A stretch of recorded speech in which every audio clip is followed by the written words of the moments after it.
Decision making sir सबसे ज्यादा difficult चीज होती है। मेरा काम तो देखो बहुत आसान है। यहाँ पे मैं यूट्यूब पे आऊंगा, आपको डेटा दिखा दूंगा, ये है ये है ये है, बट डिफिकल्ट काम आप पर है to decide whether to buy this stock और नॉट। और अगर आप उनमें से हो कि आपको प्रॉब्लम हो रही है ना, how to decide to buy और नॉट, आप कन्विंस नहीं हो पा रहे हो, सब डेटा है सब कुछ है बट तभी भी नहीं वो आगे नहीं बढ़ पा रहे हो, वेल ये वीडियो आपके लिए बहुत ज्यादा जरूरी है। बहुत आज मैं कोई डेटा वेटा प्रेजेंट नहीं कर रहा हूँ, आज सिर्फ हार्ट टू हार्ट टॉक करके आपको बताऊंगा ये बड़े बड़े इन्वेस्टर्स का सीक्रेट क्या है, how do they make their decisions in stock markets.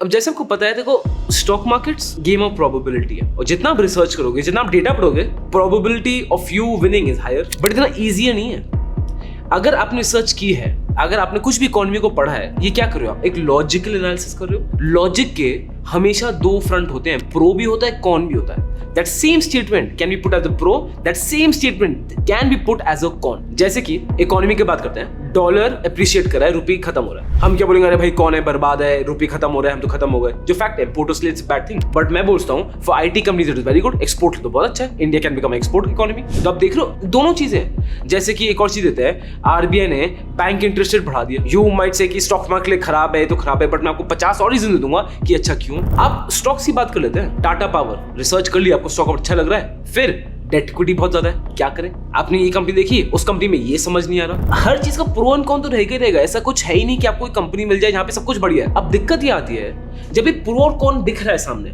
How to decide, how to take a call, जब आपको पता है वो कौन भी है। It is not easy to take decision stock market sir. मतलब मैं कैसे बोलूं, अगर आप शेयर बाजार में डिसीजन ले रहे हो ना, आपके यहाँ ऑलरेडी लोहा है, आसान नहीं है। अपने इसको ही खरीदना, उसको बेचना, ये डिसीजन लेना, वो कॉल, अपने डिसीजन में खड़े होना आसान नहीं है। आसान आपको पता ही क्या है, डिसीजन मेकर को क्रिटिक करना। आसान ये होगा, आपने कुछ इन्वेस्ट किया, अगर आपका डिसीजन ठीक नहीं निकला तो वो लोग क्या बोलेंगे, अरे यार क्या किया तूने यार, ये तो बड़ा ऑब्वियस था। हम प्राइम मिनिस्टर क्या बोलते हैं, अरे यार ये डिसीजन भी ले सकते। हम अपने घर पे जो घर का लीडर है, जो घर का फाइनेंशियल हेड है, उसको क्या बोलते हैं, अरे यार ये भी नहीं कर सकते। जब खुद डिसीजन लेने की बात आती ना दोस्त, दुनिया changes. It is the most difficult task. Stock market में कैसे डिसाइड करें कौन सा स्टॉक ले नहीं ले, प्रो कौन तो हर चीज के। अब मुझे स्टॉक मार्केट में 2010 से मैं शुरू किया था, 10 साल से ज्यादा हुआ है, मोर देन अ डेकेड। कितने सैकड़ों घंटे ग्रेट इन्वेस्टर्स के इंटरव्यू देखने में निकाल दिया, सैकड़ों घंटे बड़े बड़े इन्वेस्टर्स की स्टॉक मार्केट बुक्स पढ़ने में निकाल दी, और काफी घंटे तो मैंने खुद भी इंटरव्यू लिया, शंकर शर्मा सर, सौरभ मुखर्जी सर, देखना मेरा मैम, ऑल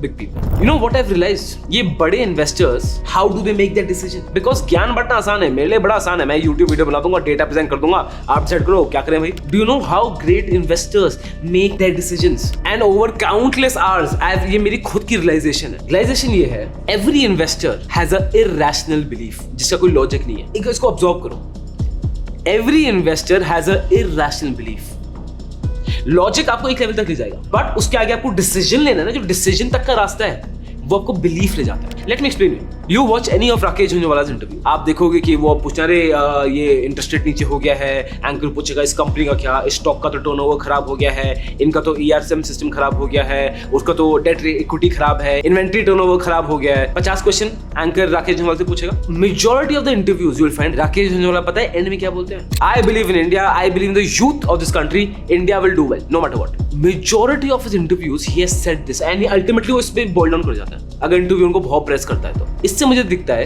कि ये उनका एक बिलीफ है। डिसीजंस वो किस पे ले पा रहे हैं, whether he wants to hold Titan, whether he wants to buy that, whether he wants to do that, वो डिसीजन किस पे ले पा रहे थे, किस पे, उनका एक बहुत एक स्ट्रॉन्ग बिलीफ क्या है, भाई इंडिया अच्छा करेगा, काम खत्म। आप देख रहे हो, अब जो his belief in India is irrational, because मैं 50 चीजों से उसको अगेंस्ट कर सकता हूँ कि इंडिया में तो भाई ये इशू है, ये इशू है, ये इशू है, ये इशू है, और इंडिया में हजारों इशूज है, ये तो आप भी जानते हो, मैं भी जानता हूँ, है इशूज। मैं इसको वो कर सकता हूँ डिफाइन, बट वो उस पॉइंट में आर्ग्यू भी नहीं कर रहे, वो बोल रहे हैं मेरा ये बिलीफ है।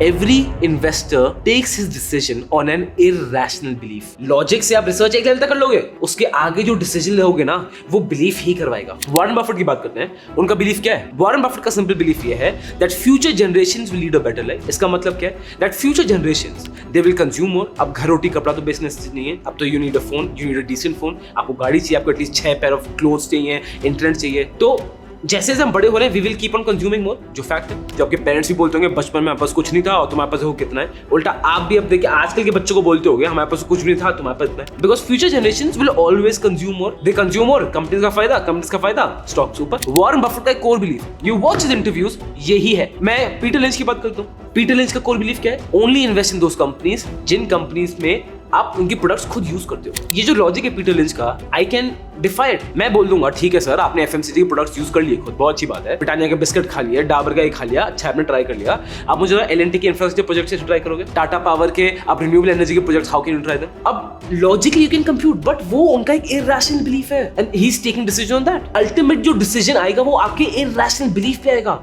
You need to ask yourself. इसलिए स्टॉक मार्केट साला ये कोई पेसिमिस्ट की जगह नहीं है। स्टॉक मार्केट यहाँ पे पेसिमिस्ट नहीं टिकते sir, you have to be hardcore optimist. और स्टॉक मार्केट छोड़ के आगे बात करते हैं, सक्सेसफुल लोगों की बात करते हैं। सबका यही है। धीरूभाई अंबानी पेट्रोल भरते थे, जब उन्होंने बोला हम बिजनेस स्टार्ट करेंगे। अब उस समय कोई लॉजिकली धीरूभाई अंबानी के पास गया होगा, जैसे हम लॉजिक रिसर्च करते हैं, प्रोबेबिलिटी देखते हैं अपनी इन्वेस्टमेंट्स की, उनकी इन्वेस्टमेंट की, उनकी रिस्क की प्रोबेबिलिटी देखेंगे। क्या था, क्या प्रोबेबिलिटी थी कि पेट्रोल में जो पेट्रोल पंप में आदमी काम कर रहा है, पेट्रोल भर रहा है, पेट्रोल की डीलिंग कर रहा है, वो आदमी इतनी बड़ी कंग्लोमरेट खड़ी कर सकता है? प्रोबेबिलिटी क्या थी? 0.000000000.01। कुछ सेंस बनता है? नहीं, बट उनका बिलीफ था, वो करेंगे, कर दिया। टेक क्रिस्टियानो रोनाल्डो, मैं बहुत बड़ा रोनाल्डो फैन हूँ। यू वॉच रोनाल्डोस अर्लियर इंटरव्यूज, जब वो मैनचेस्टर यूनाइटेड में था, हिज यंग इंटरव्यूज, जब 5 साल पुराने इंटरव्यूज भी, ही will always say I am the best, I don't know what people say, I am the best.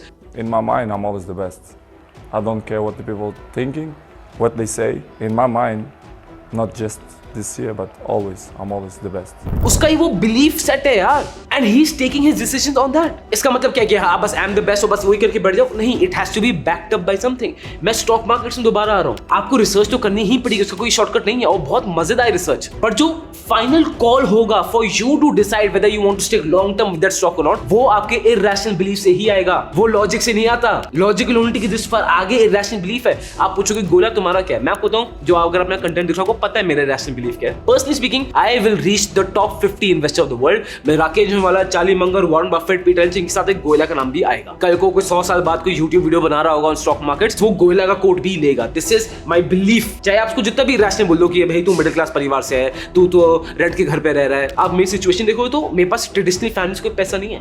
पैसा भी मैं एजुकेशन कोर्सेज से जो मेरे पे इनकम आती है उनको मैं अपने लिए इन्वेस्ट करता हूँ। तो ये एक इलॉजिकल चीज है कि जो मैं बोल रहा हूँ कि आई will reach the top 50 investor of the world, but ये मेरा एक इरैशनल बिलीफ है और इसलिए मैं रुकता नहीं हूँ। इसलिए अगर मैं नुकसान में मैं खड़ा हो जाता हूँ। मैं बहुत बार रैलीज मिस करता हूँ, मैं खड़ा हो जाता हूँ। मुझे पता है कि रेस लंबी है, मैं जीतूंगा। मुझे वहां पहुंचना ही पहुंचना है। मेरे पास कोई इसके लिए वो कुछ साइड में कुछ है ही नहीं, there is no plan B. And second चीज जो मेरा सेकंड बिलीफ है, और आपने सुना होगा बहुत बार मुझे बोलते हुए वीडियोस में, कि इंडिया बनेगा number 1 economy in the world, भारत बनेगी number 1 economy in the world. And I want कि गोयला स्कूल ऑफ फाइनेंस उसको पार्टिसिपेट करे by creating 1 lakh successful investors by 2030। ये मेरा एक इरैशनल बिलीफ है। तो जब भी मैं कोई इन्वेस्टमेंट पर उतरता हूं ना कि यार इसमें करूं ना करूं, सोना BLW में करें ही नहीं करें, यार गुजरात फ्लोरोकेमिकल्स, फाइन ऑर्गेनिक्स में करें नहीं करें, ब्रिटानिया स्टॉक में करें नहीं करें, टाटा पावर में करें नहीं करें, मेरा एक बिलीफ आ जाएगा, India will become number 1 in the world. करो। Great things are not achieved by logic, great things are achieved by irrationality. आपका इरैशनल बिलीफ क्या है? कमेंट बॉक्स में बताओ। This content is only for education purposes. We do not provide any buy or sell recommendations. Please do your own research before making an investment decision. All the companies mentioned in the content have no association with us until mentioned otherwise in the video itself.